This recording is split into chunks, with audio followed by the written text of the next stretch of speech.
ඇස් දෙක පියාගන්න. දැන් විවෘත කරන්න. ඔබ ඉන්නේ හරියටම වසර 2126 වසරේ මැද. අපි දන්න ලෝකය සම්පූර්ණයෙන්ම වෙනස් වෙලා.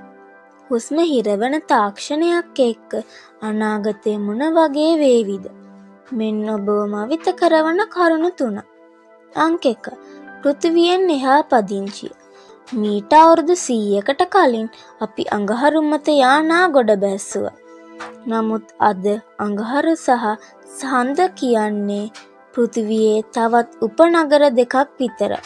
මිනිස්සු නිවාඩුවට යන්නේ වෙනත් ග්‍රහලෝකවලට. පෘථිවිය හා අභ්‍යවකාශය අතර ස්පේස් ඉලෙවේටර්ස් හරහා ගමන් කිරීම සාමාන්‍ය දෙයක් වෙලා. අංක 2.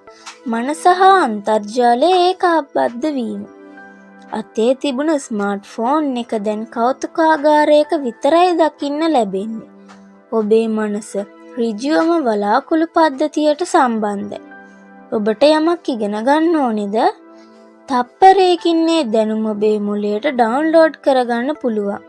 භාෂා බාධක තව දුරටත් නැහැ. අංක 3. මරණය පරාජය කිරීම. වයසට යෑම කියන්නේ දැන් සුව කළ හැකි ලෙඩක් විතරයි. නැනෝ රොබෝවරුන් ඔබේ රුධිරය සැරිසරමින් දිනපතා සෛල අලුත් වැඩියා කරනවා. 2126 දී සාමාන්‍ය මිනිහෙක් අවුරුදු 150කට වඩා වැඩි කාලයක් නිරෝගීව ජීවත් වෙනවා.